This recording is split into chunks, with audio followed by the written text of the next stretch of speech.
Hello everyone, welcome back to my channel. और आज हम करेंगे क्लास 7 का ज्योग्राफी की chapter number 2 inside our earth. इससे पहले जो हमने फर्स्ट चैप्टर किया था एनवायरनमेंट, अगर आपने वो नहीं देखा है उसका लिंक मैं डिस्क्रिप्शन बॉक्स में डाल दूँगी, आप चाहे तो वहाँ पर जाकर देख सकते हैं। आज हम डिस्कस करने वाले हैं इनसाइड आवर अर्थ, यानी कि हमारे अर्थ के अंदर क्या है। The earth our homeland is a dynamic planet. जो हमारा अर्थ है वो क्या है, हमारा होमलैंड है, उस पर ही तो हम रहते हैं। वो एक डायनामिक प्लैनेट है। डायनामिक मतलब वो एक गतिशील प्लैनेट है। It is constantly undergoing changes inside and outside. उसके अंदर भी और बाहर भी चेंजेस होते रहते हैं। Have you ever wondered what lies in the interior of the अर्थ? क्या आपने कभी सोचा है आखिर कि ये जो हमारी अर्थ है इसके अंदर क्या होता है? बाहर तो आपको पता है, बाहर आपको ऐसा ग्रीन और वाटर जैसा सरफेस देखने के लिए मिलेगा, लेकिन क्या आपको पता है कि अर्थ के अंदर क्या होता है, अर्थ के इनसाइड क्या होता है, और what is the earth made up of, और अर्थ किससे बनी है? तो इस जो हमारा चैप्टर है इसमें हम देखेंगे कि हमारे अर्थ के इंटीरियर अंदर क्या होता है और हमारी जो अर्थ है वो किससे मेड अप ऑफ है, किससे मिलकर बनी है। तो ये आपको समझ आ गया, ठीक है। तो हमारा फर्स्ट टॉपिक है इंटीरियर ऑफ द अर्थ, यानी कि अर्थ के इंटीरियर क्या है, तो इसको हम डिस्कस करेंगे। तो just like an onion the earth is made up of several concentric layers with one inside another. एक ऑनियन की तरह ही जो हमारा अर्थ है उसमें लेयर्स पे लेयर्स पे लेयर्स आती रहती है। आपने देखा होगा कि जो एक ऑनियन होता है, जब आपकी मम्मी ऑनियन काटती है, ऑनियन को चॉप करती है, तो उसमें एक लेयर्स, फिर एक लेयर, फिर एक लेयर, इस तरीके से ही हमारा जो अर्थ है उसमें भी एक लेयर, फिर एक लेयर और फिर एक लेयर ऐसे आती रहती है। तो हम यहाँ पर 3 लेयर्स की बात करेंगे और ध्यान से सुनना। तो हमारी जो फर्स्ट लेयर है वो है crust. The upper most layer over the earth surface is called earth crust. अगर ये मेरा अर्थ है तो उसकी सबसे ऊपर वाली जो लेयर है वो क्या मानी जाएगी, वो क्रस्ट मानी जाएगी। ऊपर वाली लेयर को क्या बोलते हैं, क्रस्ट। ये देखो, ये है आपकी अर्थ। और अर्थ की जो सबसे फर्स्ट मतलब सबसे अपर मोस्ट भी है, फर्स्ट भी है, वो कौन सी लेयर है, वो है क्रस्ट। और it is thinnest of all the layers, और ये सभी लेयर्स में सबसे थिनेस्ट लेयर है, सबसे पतली लेयर्स है। ठीक है, जो आपकी क्रस्ट है उसमें 3 चीज़ें हैं जो आपको ध्यान रखनी है। अपर मोस्ट लेयर है, फर्स्ट लेयर है और थिनेस्ट लेयर है। ठीक है, ये इम्पॉर्टेंट है। जितनी भी आपकी लेयर्स है उसमें से सबसे थिनेस्ट लेयर क्रस्ट ही है। It is about 35 kilometre on the continental masses and only 5 kilometre on the ocean floors.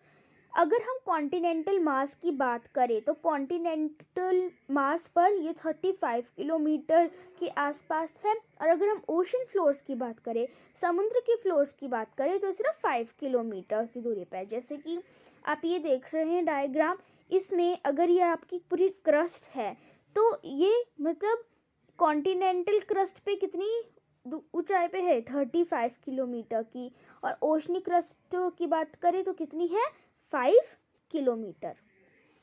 आगे देखते हैं the main mineral constituents of the continental mass. अब एक हमने पढ़ा कॉन्टिनेंटल मास और एक हमने पढ़ा ओशन फ्लोर्स, तो दोनों ही अलग अलग चीज़ों से, अलग अलग कॉन्स्टिट्यूएंट से बने हुए हैं।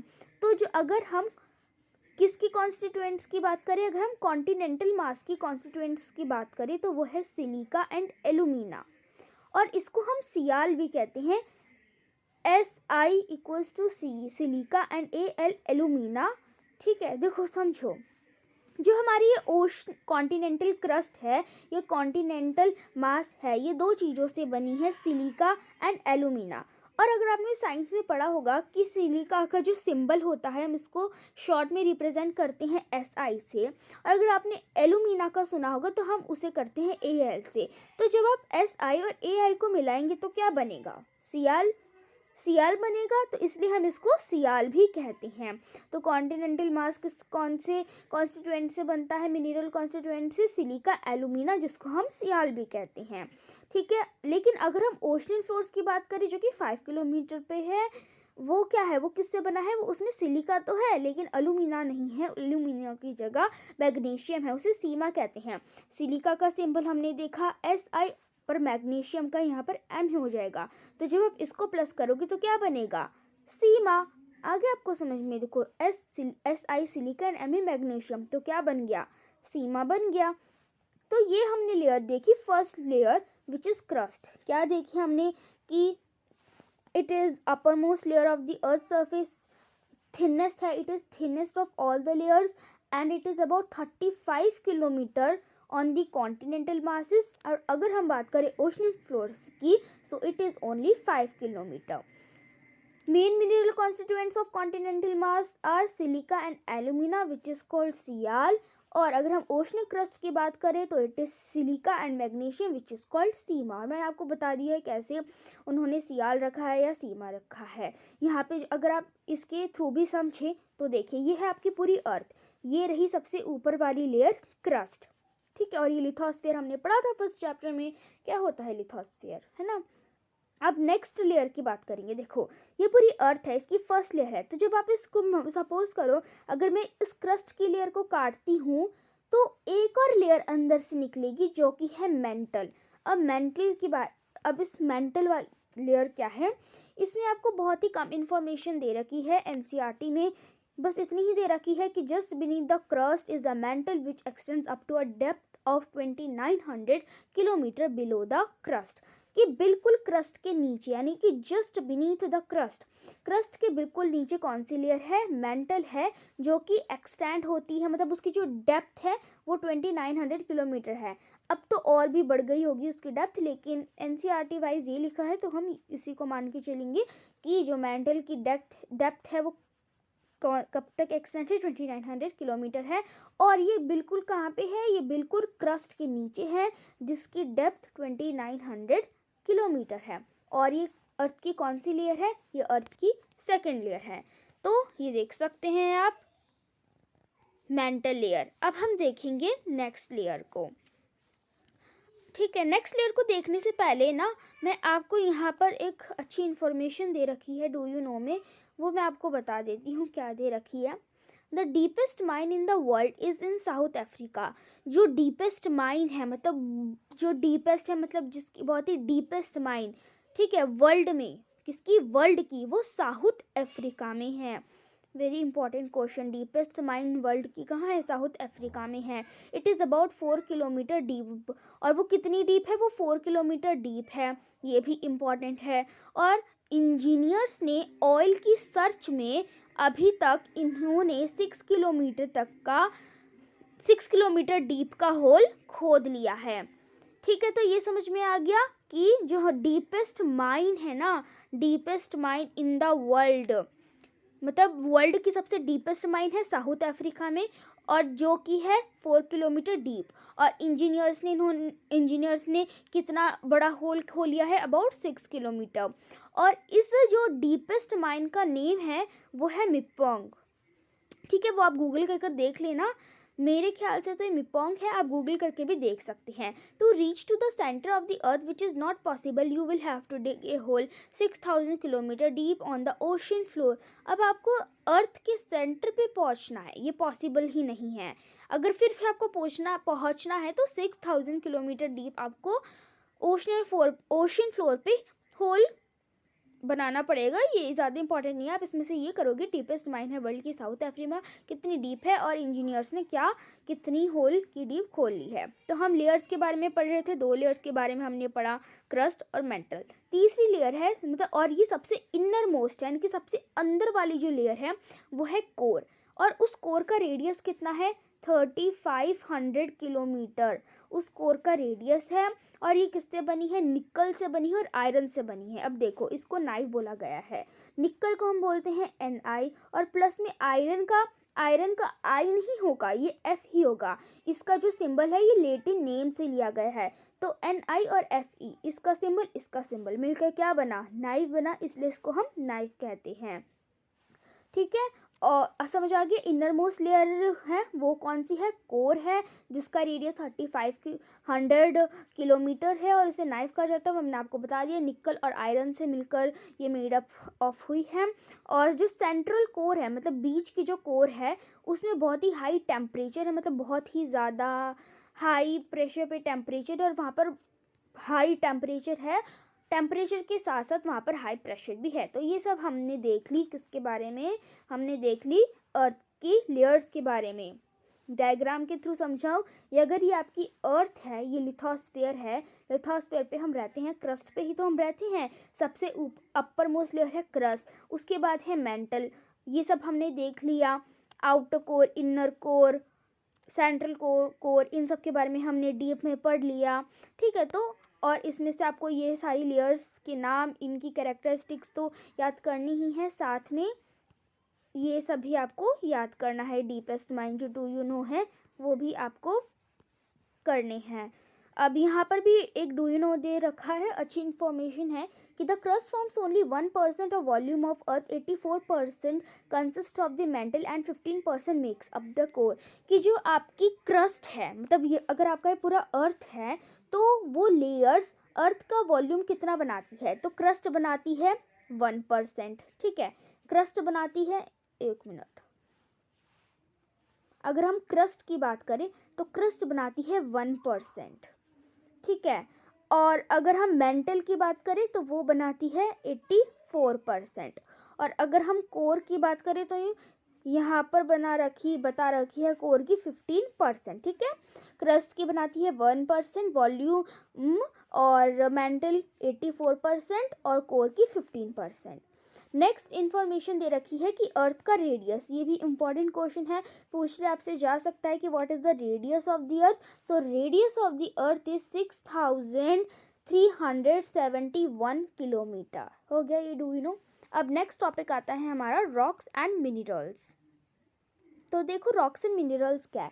रॉक्स आपको पता है पत्थर, और मिनरल्स मतलब खाद। तो देखो इसमें the earth crust is made up of various types of rocks. जो हमारी अर्थ की क्रस्ट है वो बहुत सारे रॉक से बनी है। ठीक है, अर्थ है, उसकी क्रस्ट है, वो क्रस्ट किससे बनी है, बहुत सारे रॉक से बनी है। अभी रॉक क्या होता है, हमें पता है पत्थर होते हैं, लेकिन how can you define this. तो any natural mass of mineral matter that makes up the earth crust is called a rock. Rock की डिफाइन क्या लिखी हुई है, कोई भी नेचुरल मास, कोई भी प्राकृतिक मास, कोई भी नेचुरल मास किसका, मिनरल मैटर का, जो आपकी अर्थ क्रस्ट को बनाता है वही रॉक है। यहाँ पर हमने पढ़ा कि अर्थ क्रस्ट बहुत सारे रॉक से मिलकर बनी है, तो वही बात है, एनी नेचुरल मास मिनरल मैटर का जो अर्थ क्रस्ट को फॉर्म करती है is called a rock. So any natural mass of mineral matter that makes up the earth crust is called a rock. Rocks can be of different colour, size and texture. जो rocks है उसका अलग colour हो सकता है, वो अलग size की हो सकती है, उसका टेक्सचर अलग हो सकता है। ठीक है, तो समझ आ गया आपको रॉक का क्या है, रॉक और कैसे हो सकती है, अलग कलर की, अलग साइज की और अलग टेक्सचर की हो सकती है। अब जो हमारी रॉक्स है हमने उनको 3 पार्ट्स में क्लासीफाई किया है, इग्नियस रॉक्स, सेडिमेंट्री रॉक्स और मेटामॉर्फिक रॉक्स। देखो यहाँ लिखा हुआ है कि there are 3 types of major types of rocks, igneous, sedimentary rocks and metamorphic rocks.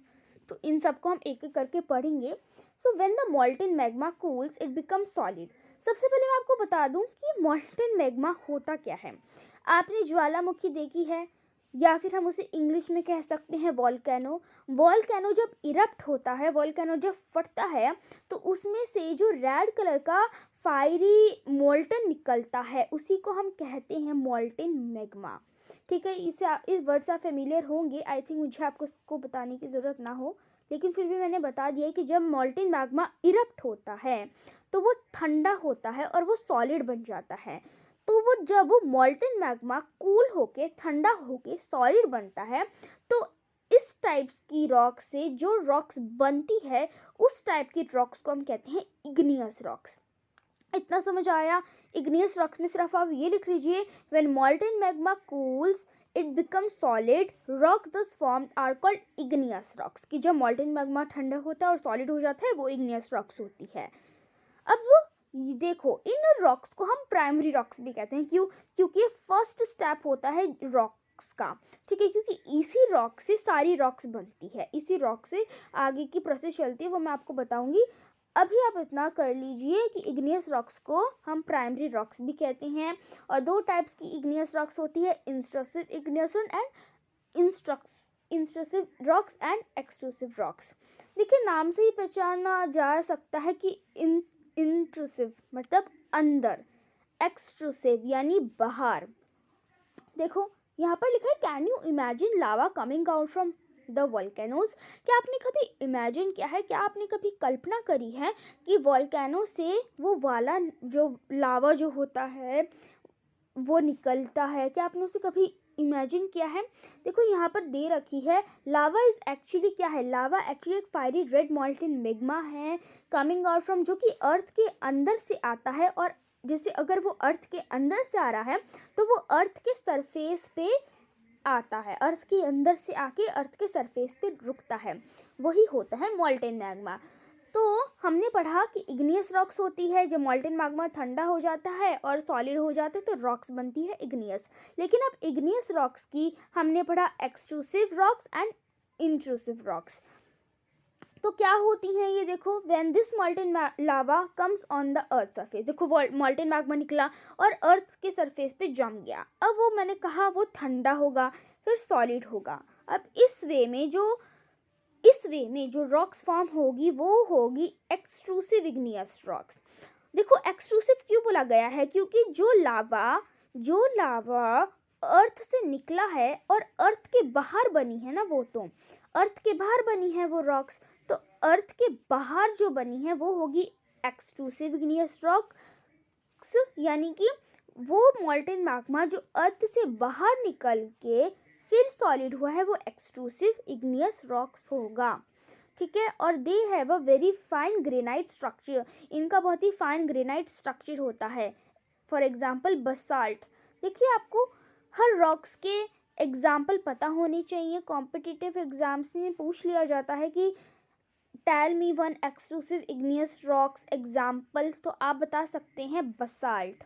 और ये भी बहुत इंपॉर्टेंट है कि जो डेक्कन प्लेट्यू है, डेक्कन प्लेट्यू जो है वो किससे बना है, वो बसाल्ट रॉक्स का ही बना है, वेरी इंपॉर्टेंट। अब हम देखेंगे इंट्रूसिव इग्नियस रॉक्स क्या होती है। देखिए कभी कभार जो हमारा मॉल्टेन मैग्मा होता है वो अर्थ के अंदर जम जाता है, ऐसा तो नहीं है ना कि मॉल्टेन मैग्मा बाहर निकला सारा ही बाहर निकल गया, ऐसा नहीं है, कुछ अंदर भी जमा रहता है ना। तो जो मॉल्टेन मैग्मा अंदर जमा रहता है और फिर कूल होता है और फिर सॉलिड होता है और फिर रॉक्स का फॉर्म लेता है, उसको हम कहते हैं इंट्रूसिव इग्नियस रॉक्स, क्योंकि वो अंदर बनी है, ठीक है। आगे समझ में, इग्नियस एक्सट्रूसिव वो होगी जो बाहर सॉलिड बनकर कूल होगी, और मतलब जो बाहर निकलकर कूल होगी फिर सॉलिड होगी फिर रॉक्स बनेगी। और इंट्रूसिव इग्नियस रॉक्स को बोलेंगे जो अंदर ही अंदर कूल होके सॉलिड होके फिर रॉक्स बनेगी। इसका देखो, since they cool down slowly they form a large grains, वो ग्रेन्स बन जाएगी। और इसका एग्जाम्पल है ग्रेनाइट, जो आपकी घरों में आपको रसोइयों में लगता है ग्रेनाइट, तो वो ग्रेनाइट इस एग्जाम्पल है इस रॉक का। Grinding stones use to prepare paste powder of spices and grains are made of granite. तो अगर आप स्टोन्स को ग्राइंड करते ना, स्टोन्स को ग्राइंड करते हैं, तो वो क्यों ग्राइंड करते हैं, पेस्ट बनाने में, स्पाइसेस और ग्रेन्स के पाउडर बनाने में, ठीक है। वो किससे बनता है, वो ग्रेनाइट से ही तो बनता है। तो आप इतना कर लीजिए कि इंट्रूसिव इग्नियस रॉक्स का एग्जाम्पल है ग्रेनाइट और एक्सट्रूसिव इग्नियस रॉक्स का एग्जाम्पल है बसाल्ट, एंड डेक्कन प्लेट्यू किससे बना है, बसाल्ट से बना है। तो आगे आपको इग्नियस रॉक क्या है, मॉल्टेन मैग्मा से रिलेट है कि मॉल्टेन मैग्मा जब ठंडा होगा कूल होगा और इस वे में जो रॉक्स बनेगी वो इंट्रूसिव इग्नियस मतलब वो इग्नियस रॉक्स होगी। फिर हमने आपको बता दिया कितने टाइप्स की होती है, कैसे क्या होता है।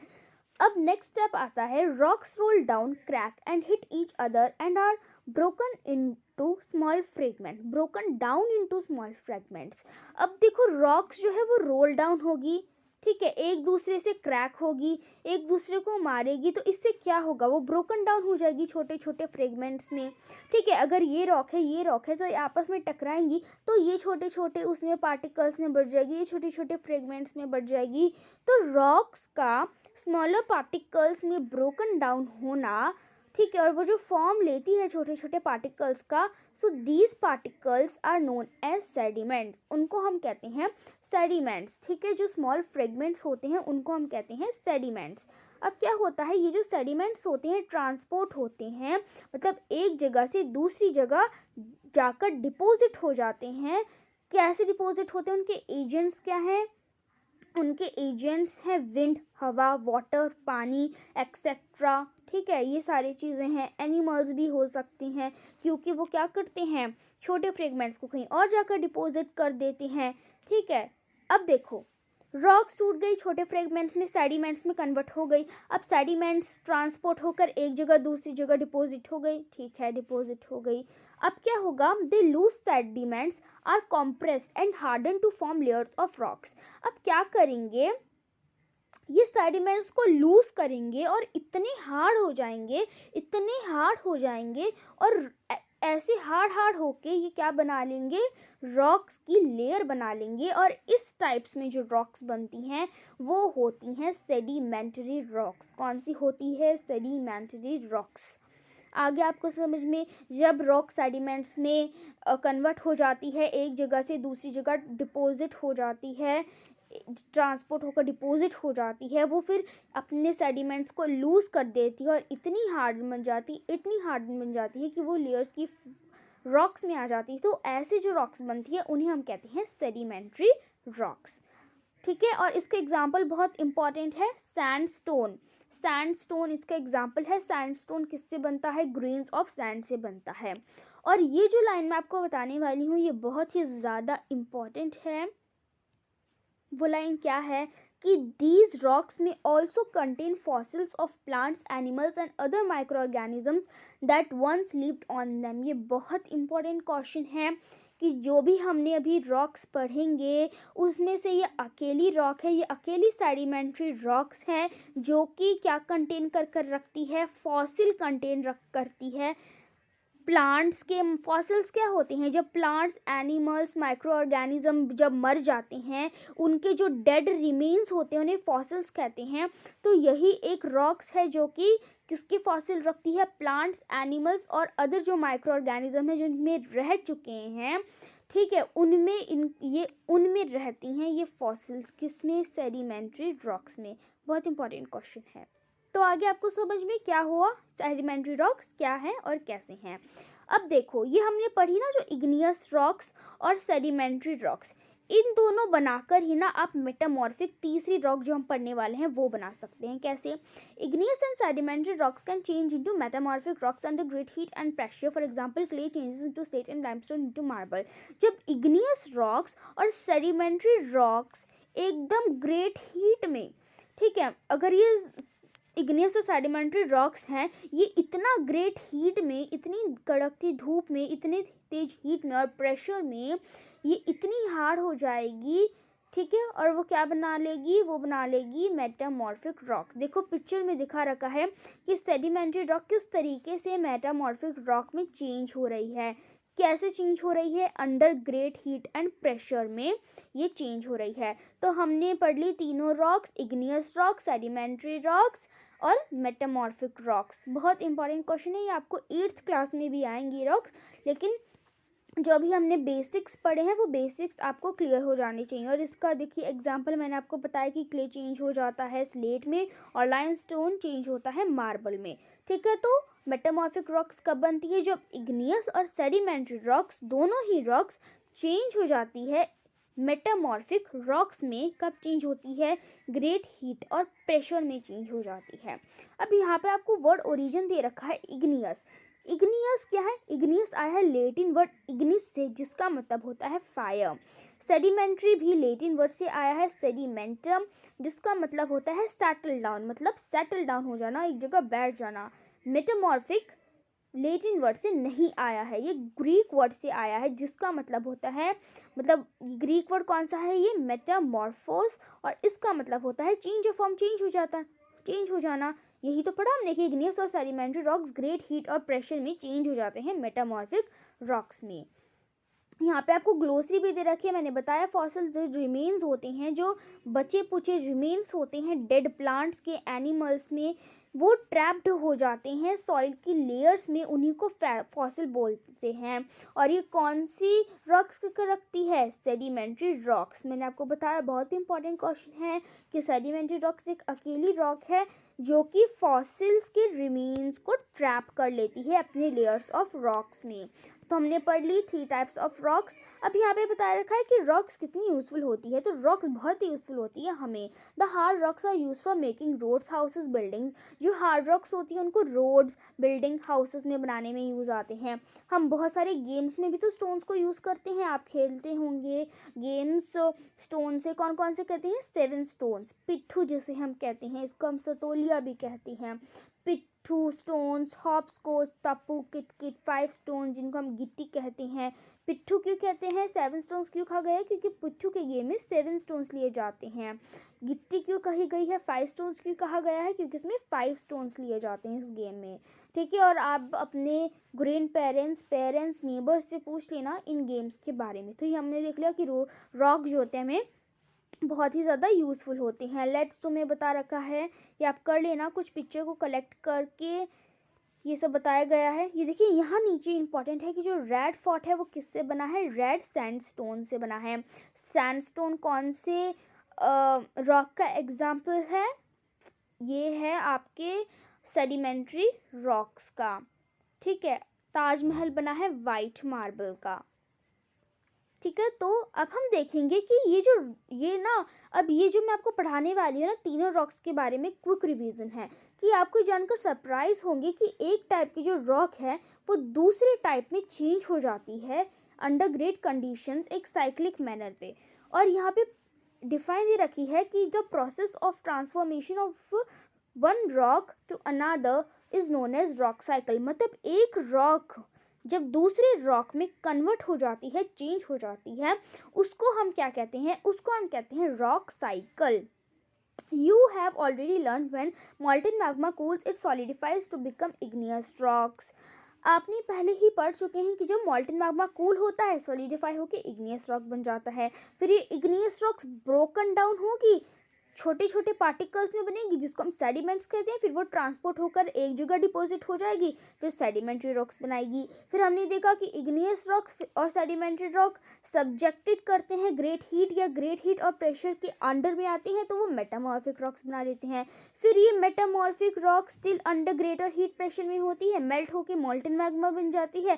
फिर ये मॉल्टन मैग्मा अगेन कूल डाउन होगा, सॉलिडिफाई होगा, इग्नियस रॉक बनेगा। फिर इग्नियस रॉक ब्रोकन डाउन होगी, फिर वो ट्रांसपोर्ट होगी, फिर सेडिमेंट्री रॉक्स बनेगी। इस तरीके से रॉक साइकिल बनती है। देखो इससे समझो, ये मैग्मा है, मैग्मा से क्या बनी, इग्नियस रॉक बनी। ये क्रैक डाउन होके सेडिमेंट्स बनाएगी, एक जगह से दूसरी जगह ट्रांसपोर्ट करेगी, सेडिमेंट्री रॉक बनाएगी।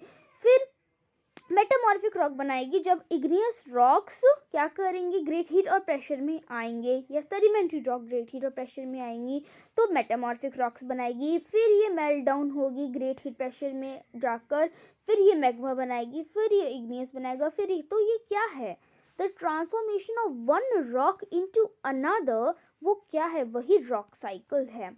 तो ये आप देख सकते हैं रॉक साइकिल क्या है, मतलब एक रॉक से दूसरे रॉक में जब उसका ट्रांसफॉर्मेशन हो रहा है, वही क्या है, वही रॉक्स है। तो देख ले आपने रॉक साइकिल। ओके, यहाँ पे बता रखा है रॉक्स डिफरेंट मिनरल से बनते हैं, रॉक्स से बनते हैं, रॉक्स डिफरेंट मिनरल से बनते हैं। मिनरल्स क्या है, मिनरल्स नेचुरली अकरिंग सब्सटेंस है, मतलब जो हमें नेचर से मिलते हैं, which have certain physical properties and definite chemical composition. ठीक है, इनकी फिजिकल प्रॉपर्टीज़ और डेफिनेट केमिकल कंपोजिशन है। मिनरल जो है ह्यूमन काइंड को बहुत इंपॉर्टेंट है। कुछ फ्यूल्स में यूज़ होते हैं जैसे कोल, नेचुरल गैस एंड पेट्रोलियम।